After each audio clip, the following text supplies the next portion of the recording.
Next guy coming to the stage, I guess you would call him Kathy Griffin without tits, Billy Burr.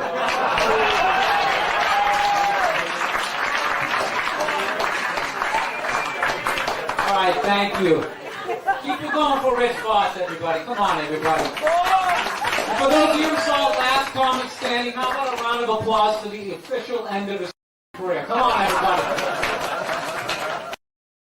The worst show I've ever seen in my life. I can't believe you said yes to that. Al LaBelle turned down that show. Jesus, unbelievable. He's been in this business 39 years. He's competing with open micers. You didn't stand out. You should have looked like Christ. You didn't look like Christ. You didn't even look like a comedian. You look like a landscaper who's just trying the shit out on a whim.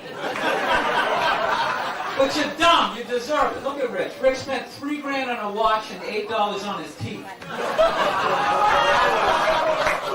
at him. He looks like Elway. A football player from 20 years. Just get all these people.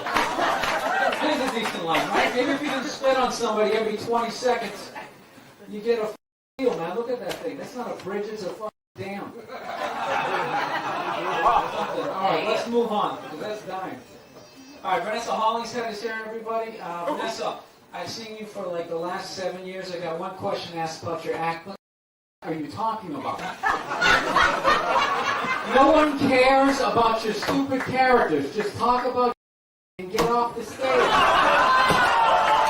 To me, it's a roast. All of you. All right, thank you.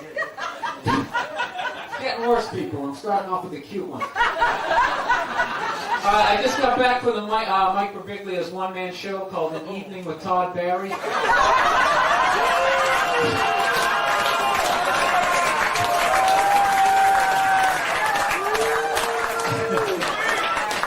Thank you.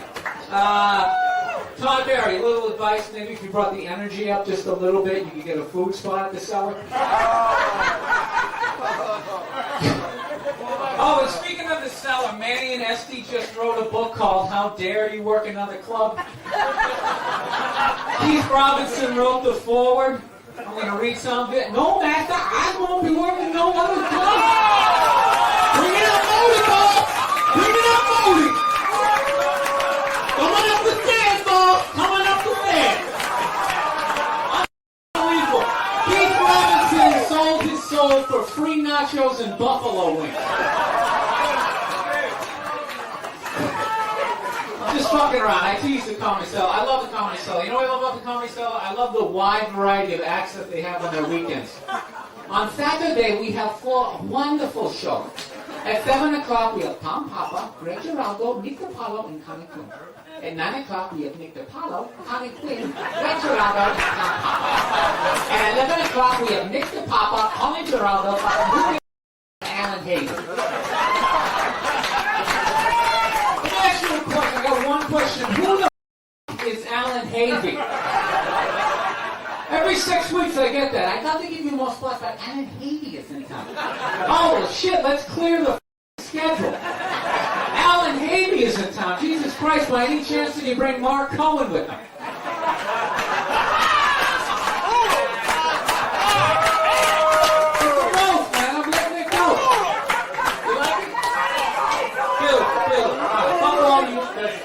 We're at the halfway point.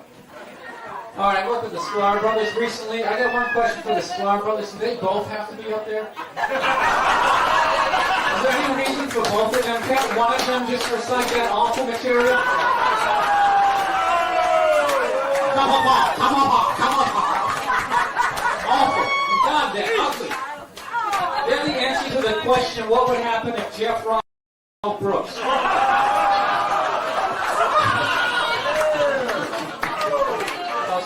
Alright, Tom Papa, I don't know if he's here. Tom Papa has a new show coming out this fall. Evidently it takes place inside of Jerry Seinfeld's ass.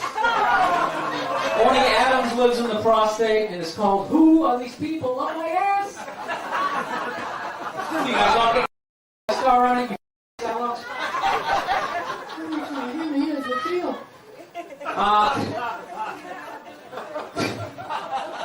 Where do we go from here? More bridges. Colin Quinn is still still here. God bless him. Come on, round of applause for the one God bless him.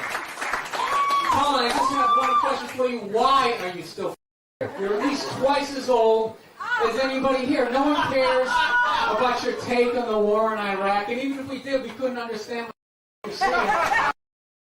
Smile pack. If you're going to keep doing spots, at least take a speech class. Tell me, you got your own show. Why are you still here? What do you think? That tough crowd's like a stepping stone? You're 58 years old. This is it for you. It's not going any higher. Your brass ring was to get a time slot in a network that gives robots its own show. It's all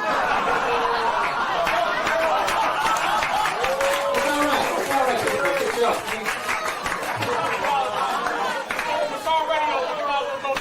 All right, go all the way out. All right, okay. Shut up, I got two more here. Just when I thought Marlon and Sean Wayans were the worst related black comics I ever saw, Tony and Sharon showed up. Oh my God, they're so. And I watched them. I wondered to myself, is Keith Robinson teaching a comedy class?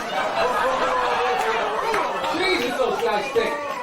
Tony Rock is the Frank Stallone of comedy.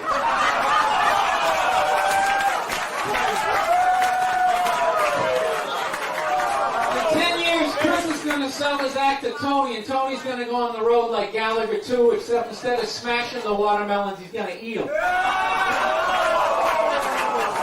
Thank you. Thank you very much.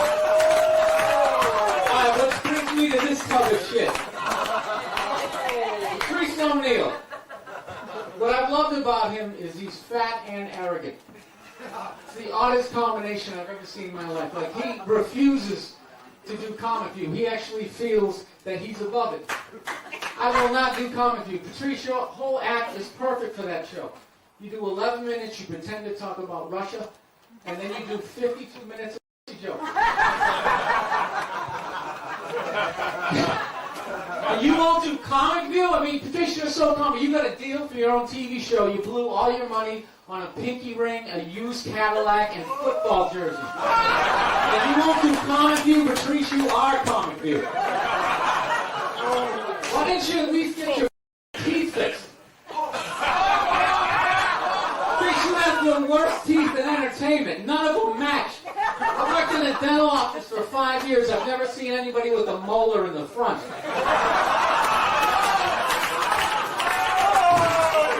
You have no business having a headshot. Howard Feller called. He wants his old teeth back. Look at the space between his front teeth. He looks like a fat 50 Cent.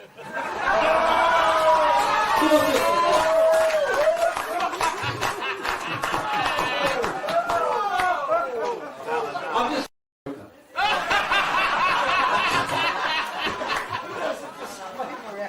I gotta do this thing. I'm getting the most here. Patrice is fat. Patrice has that awful fat person bad breath where you don't know if it's coming, the smell's coming from his mouth or one of the folds in his neck. Patrice's breath smells worse than Jim Norton's chest. I make fun of Patrice. I make fun of Patrice only because I'm jealous of his career. Seriously, he's doing great. He just booked the lead to the sequel to Mighty Joe Young.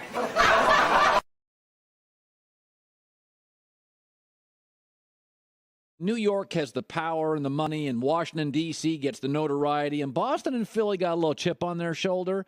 Like, it's almost like we'll show you. Like, the media's tough. The media's... That's a bunch of crap that just the media came up with. Like, they always sit there going, like, Boston and Philly feel inferior to New York City. I wasn't sitting there going, oh, I like the John Hancock Tower, but have you seen the Empire State Building?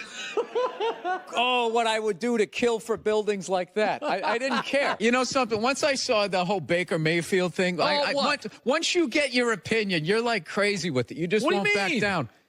You had a pro athlete sitting here. Right here. Yeah. Got right in his kitchen. You're gym class Jerry over here arguing with the guy like you got drafted too. It was ridiculous. And then I see this play right here. Now watch this, Baker. And you throw a touchdown, and instead of... Now, I don't like this. I'm going to tell you right now. How come you're not... What? Where are you going? Where are you going over there? Our band is over there. Our student section's right there. And then straight back to our sideline. What about your teammates? Did you watch the rest of the game? I watched the whole game. You did? So you saw me celebrate with my teammates like the 3 touchdowns before that too? I don't like that. Oh, okay. You want me to be a soft, one of those Twitter tough guys? When guys come and sit on the couch, I go right after them. Don't you respect me for that? No, I don't. Your big dumb desk hiding behind your I microphone. respect you for keeping it real, Colin. Yeah, I kept it 100. What about when you call somebody out and then have them in front of you? That's punk. Can't do No, that. but then you can actually just admit that you're wrong when the guy's delivering, because now he's delivering, he's still trashing. Well, yeah, he's not admitting that he's wrong. yet, That's but- what I'm saying. Guy, Tom left Belichick, and there was this sense that Belichick wore his ass out. He was exhausted from it. If you had to pick. Oh, my God. Are you going to go Real Housewives on me here? Well, I'm saying. You weren't in the locker room. You don't know what happened. Who did you talk to? I'm American. Some other guy who never played professional sports by the water cooler? You don't know what happened. I heard you have a terrible theory, and I want you to say this. So your theory on Boston is, let's just wait till LeBron's old. You don't want to be aggressive and get players. I didn't say that. What did you say? You got misinformation. What did you say? Well, why would you say I have a horrible theory without checking with me first? It's like you already threw me under the bus. Well, I get it. You got a big desk. You seem so reasonable. Our Patriot fans, like, it's so funny. With the Red Sox, it doesn't matter how great you are. I just love how you go into questions. Okay. So just You let me. seem so reasonable. Okay, what unreasonable Boston person are you going to trash this time? Okay. So with the While Red we're discussing politics. Well, let me finish here. Okay. When the Red Sox, no matter how great you are, Whatever you think we do there. you're in your comedy prime right now. Like, this is, you got about 8 years left. How do you judge that? Because your energy level is high. You're nimble. I mean, dude. And what do you do? I'm not like an athlete. I'm going to blow out an Achilles and I can't write a joke anymore. If I blow out an Achilles, that's 20 minutes of material. I think it's easier to be funny in lousy weather. Seinfeld calls it the comedy jet stream. Seattle, Minneapolis, Boston, New York. Nobody's funny in Phoenix.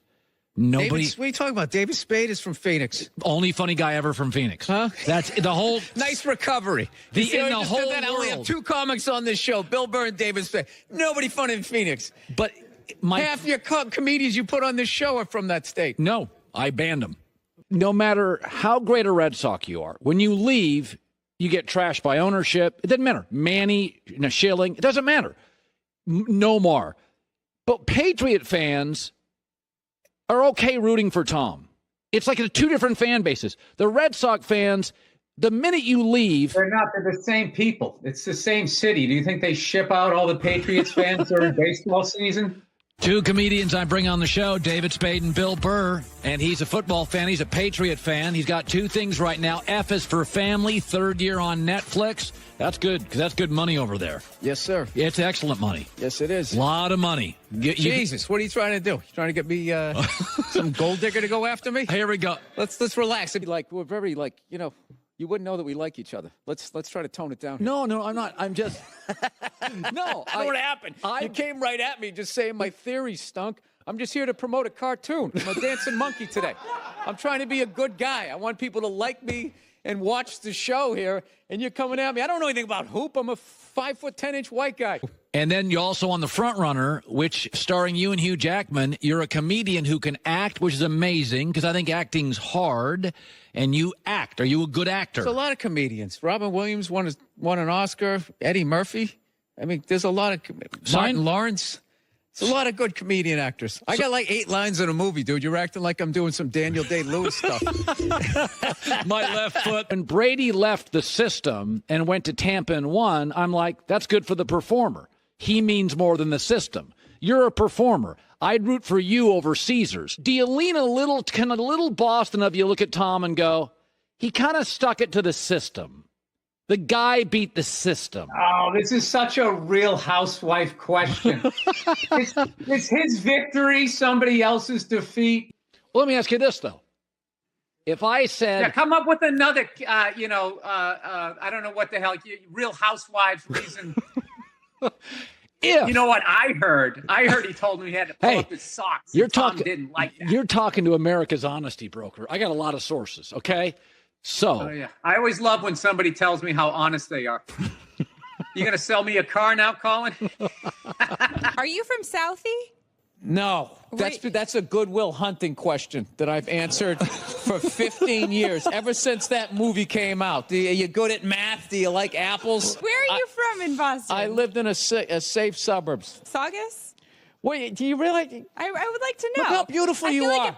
Look how beautiful. You know how many psychos are out there? I'm not going to tell where I live. No, I feel like What's your social security number?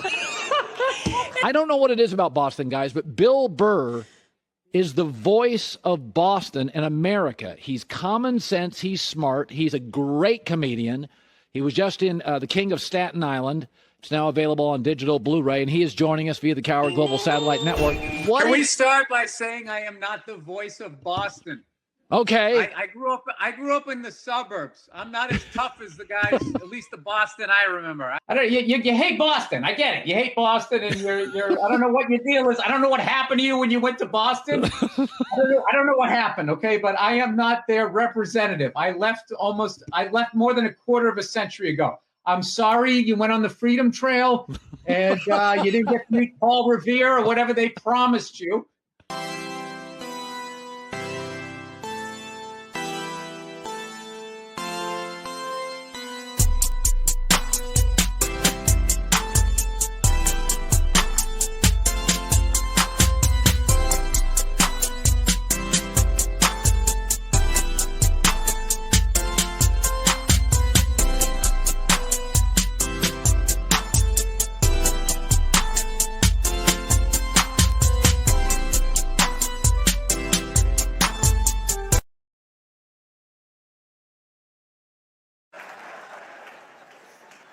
Actually, Nerd Jesus died in the last year, right? Steve Jobs. Yeah, he died, right? I know, a lot of nerds here tonight. I know, you're sad. I didn't get it. I didn't get the big deal they made about that guy. When he died, they were like, he changed the world. That was insane. He changed the world. The world was one way, and then Steve Jobs came, and it was another. What did he do? Somebody, for the love of God, what the fuck did that guy do? What did he do? He told other people what to invent? I want my entire music collection in that phone. Get on it! Right? And then these poor, nameless, faceless scientists got to go in a back room and figure it out. How the f*** are we going to get all of this into this? I mean, what year does this guy think this is? This is crazy. This is like Buck Rogers. Dude, my kid has a birthday in like 11 months. Steve Jobs just walking by. I don't hear any thinking going on in there. Just strutting around the office, eating some pretentious fruit like a pear, right? Just throwing out ideas. There's another one. There's another one I just came up with on the way to work. I was reading a magazine the other day, turning pages, you know? I like to turn pages on a screen that aren't even there. Yeah, wrap around that, guys. See you in 8 years. Where you going, Michael? Big, little, get on it. Right? And all these people slave away to make his vision come true. And then they have the big nerd fest, right? Down there, Comic-Con, and all their nerd mecca. They're all showing up with their Acne and their Hulk shirts, limping into the arena, right? Does Steve Jobs go out with a whole chorus line of scientists? No, he goes out there by himself. Sneakers and no belt, like it was no biggie, right?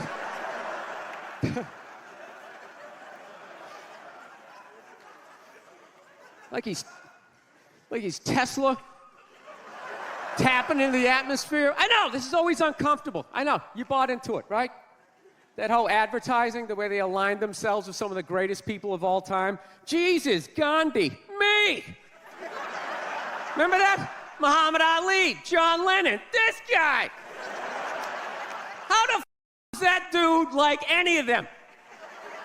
Gandhi didn't have a sweatshop.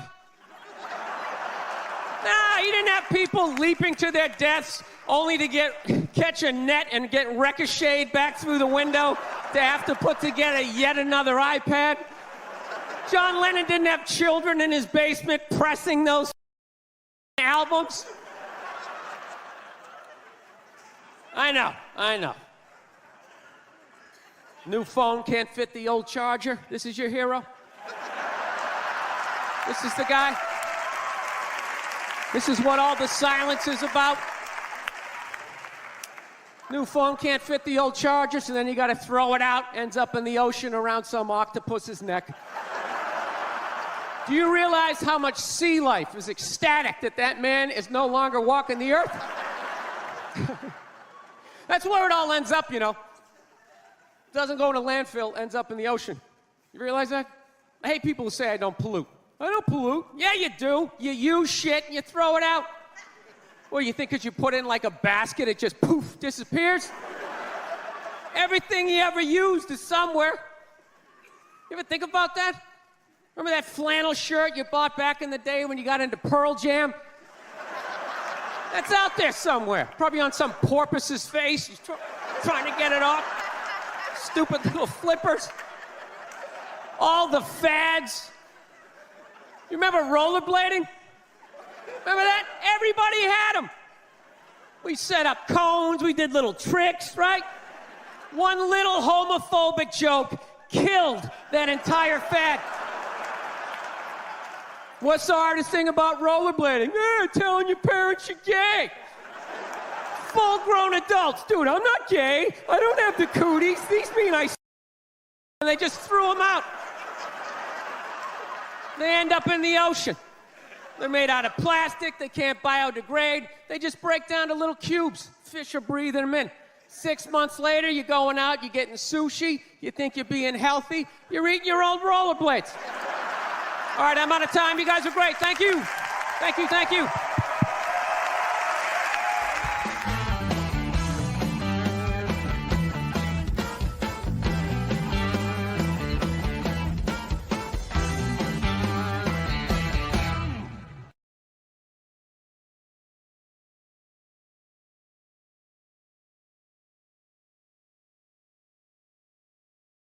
No, I don't think people know that we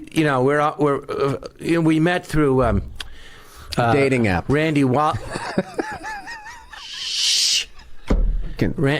to tell me that you're singing your jokes at a Panera Bread place. April 18th, I'll be at Vibrato. Oh, Vibrato Jazz Club. Can you sing us a joke or something that you're doing? Maybe. Yes, sure. Bill Burr likes it in the butt, gently, when you squeeze his left nut. Ow, the blood flows out of his butt wherever he goes. Hey, you're going to open with that? No. That feels like a middle of the set. You're the one. When you you're bring the one it down. Who's opening. Oh! My biggest fear was not learning how to fly it. It was ground school and the test, and because I did not do well in school, so I didn't think. But I also, surprise. John, whenever you lash out at me like that, I just know it's all self-loathing. Okay, and you can come in here with your Tony Curtis haircut and act like you're just the bee's knees, and I just don't buy it. Tony Curtis. There's another guy. There's another guy that went to Nordstrom's. That I have hair and you don't? Like it's my fault. No, there's just something about the way I didn't give you my genes. I have nothing to do with it. Being like 100. No. Off camera, doesn't even exist. There's a lot of women that are into that. It's a fetish. They call them pelicanos. Like furries. They're into people with. Son of a bastard. No, your face has. I just got to stay forward. Like? Your face has its own neck pillow. It must be nice when you get on a plane. Well, my grandmother when you go like had this, your neck fat just kind of catches you. Before. I know, it's true and it's sad. I don't know where this came from. I really don't. I'm thinking maybe it's because I eat too much, but I highly doubt it. I just think I breathed in really hard once and too much air, and it went, and then it just stuck. Dizzy Gillespie had a neck like that, but it was because he played the trumpet and changed music. That was his cheeks. You, on the other hand, have that because you eat cake at night. No, pastries.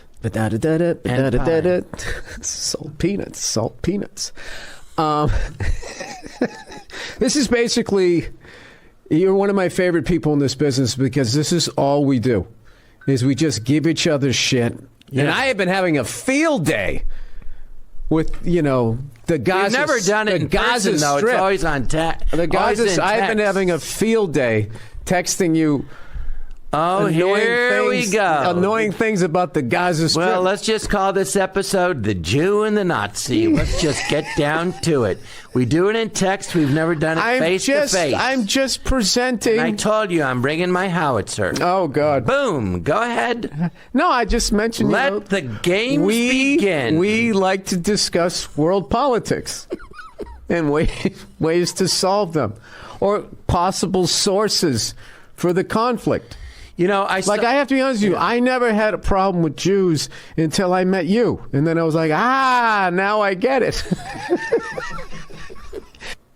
What was Gavin? The way we. What was Gavin McLeod like? He was like bald. When you, I think you were confused because it was actually good, and your thoughts of me is that I'm horrible.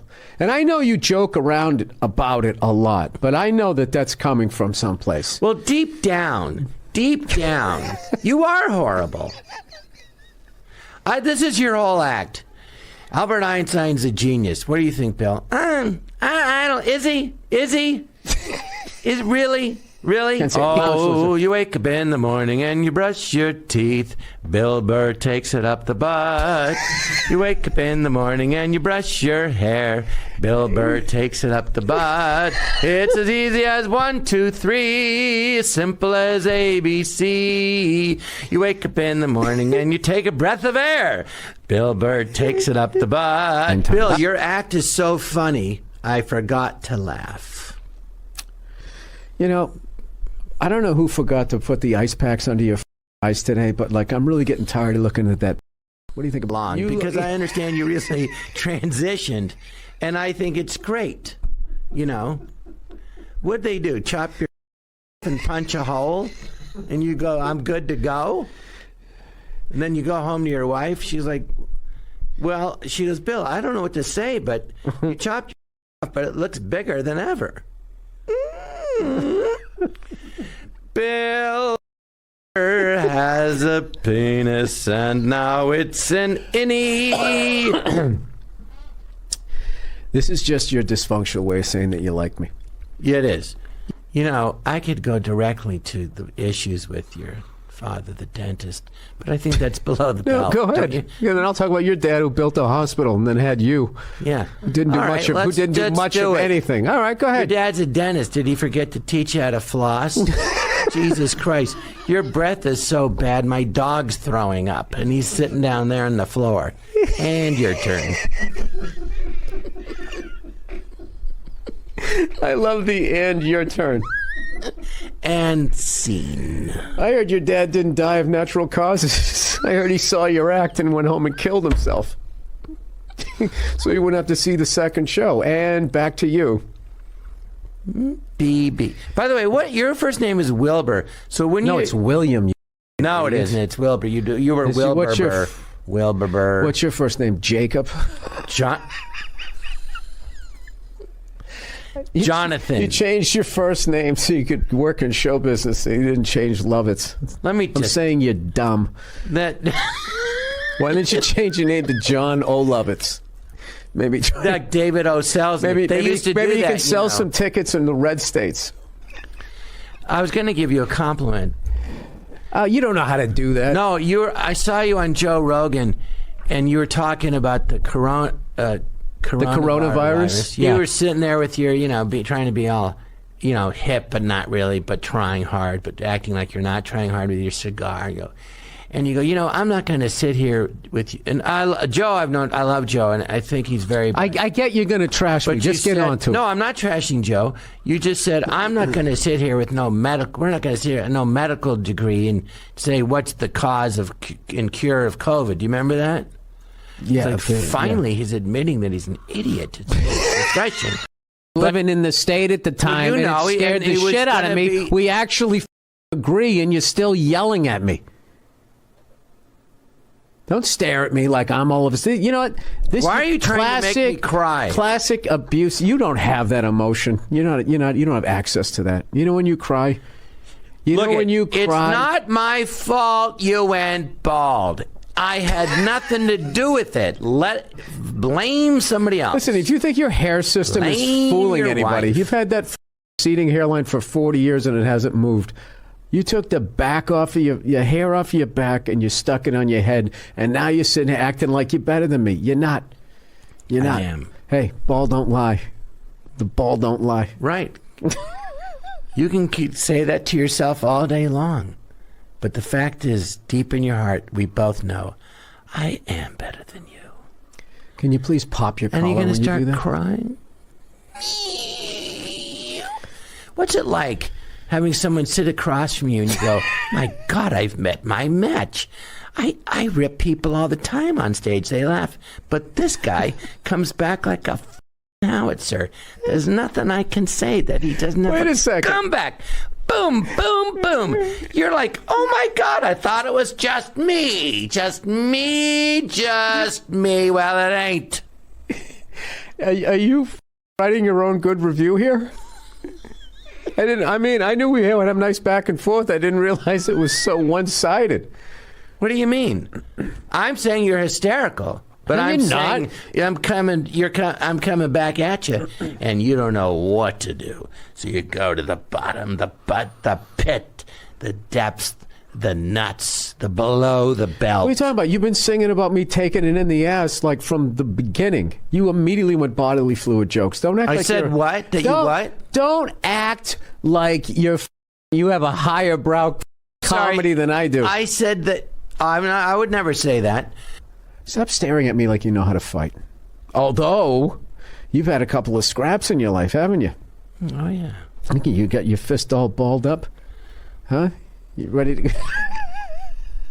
Good thing you pulled your hand away because I almost killed you. I don't want to have that eczema or whatever that's on your knuckles. Is that from jerking off in Alaska? No, you fraud. It's psoriasis. You have psoriasis? I can't tell you much. That just made me happy. And you have alopecia. So what's the difference? Do you have to change your, like, in an arena, like your timing, as if you were in say, like an improv club? Would you have to do anything different? And if so, what? No. No, well, the sound systems are amazing now, so you don't have to do that. It's not like back in the day when they used to bounce off the back and then come at you. You don't. Really? Yeah. Well, I don't know why you need this information. You're never going to play an arena. No shit. That's why I want you to open for you so I could. I'd seen bands, but I'd never been on the stage. It was, Madison Square Garden is like 19,000 people. And I think when you did it was like 18,000. This was 19,000. And it was like amazing. That is so petty. It was so. Where's the warmth? Where's the guy? When I watched your VHS tape that your agent sent me. Did you forget the name? Agent sent me. That your agent sent me. And I popped that into one of the last VCRs in Los Angeles, and I watched your set at that Elks Club. I saw a young man with one chin that was warm and respectful to his audience. And then you come in, this abomination. Yeah, let me just say something to you. Right behind you is a sign. It says, all things comedy. What are you doing? Can you start being funny? Because I think if people are going to listen to this, they're going to go, Bill won, Bill won. No, they're not. They're going to be, this is like when my wife comes on, she trashes me, they love it. And I'm enjoying it. I'm actually enjoying your pathetic attempts to try and hurt me. We're watching All Things Comedy. This show is not funny. Drops. Say the word N-O. No. Say the word no, make it funny. Go. TikTok, time's up. Now I'll go. No. And I'm laughing. John, I don't understand you. Nobody does. I like you. I don't understand me either. Well, I'm at the Laugh Factory in Vegas, and that's at the Tropicana Hotel, but they're tearing down that hotel. That April hotel 2nd. lasted 70 years until they booked you. And now they're tearing it down. And then they used to open for me. And a lot of people did, and then they moved on. No, and then I said he got so your turn. You talk about trying to look you in the eye. All I see is the tip of your nose. It's like oil tankers coming into port. Oh, yeah. Your family doesn't love you. You know what? Leonardo DiCaprio should be standing on the bridge of your nose going like that. The only reason your family was supportive is because they were hoping once you played arena acts that you'd give them a bunch of money. Now, you f***ing now bastard. dry your tears and get the. You know what? I'm taking over. Welcome to All Things Comedy. I'm glad your blood sugar's through the roof. Why don't you ask me another question? You know what? When are you going to lose your first toe from that disease? When are you going to get wart medicine and just take this thing off right here? Well, not I know. In another year, you want to be able to see out of that eye the way that thing's growing. Do you wear a one-piece bathing suit because you're ashamed of your torso? Yes. Don't do that. That's not fair. Surprise. You can't. Come on. You can't have feelings. I go to the beach. I have All right. I'm shirt, long sorry. pants, and you wear sleeves. It's like you have leprosy, and everyone makes fun of you. I can't believe you went there. Why? Hey, do you have? Why did you? I'm not even kidding now, Bill. I mean, we joke, but that's too far. Acting, thank you. Do you have your try again? Do you have Baldy? No, I gotta go. Yeah. Well, what's Bill Burr doing now? Well, put that thing on and try slip it in. He's crying. Blood. He says it hurts. No, put it in his butt then. Now what? He's smiling. Really? What channel is it on? I don't know. Everything's on YouTube though. They've downloaded everything. Yes, even when you had hair. Young Bill Burr. You look like Opie with the red hair and the freckles. Rudeness. Did you want to ask me any questions? Is this an interview? Boring. But go ahead. It's just because that's you give true. a f- about anything but yourself. No. They should have an entire wing in the Museum of Tolerance just about you. You inspired me to get in this business. I was like, at this ugly and get on TV, anybody can. John Lovitz, everybody. John, I love you to death. I love you too, Bill. Yeah, dude. I have an unbelievable respect for all of your work, and I can't believe that I even know you. And one of my favorite things in this business is texting back and forth with you. You're a gem. And look out, your dog's wagging his tail. It's so exciting this bullshit's over. All right, have a great weekend, you guys.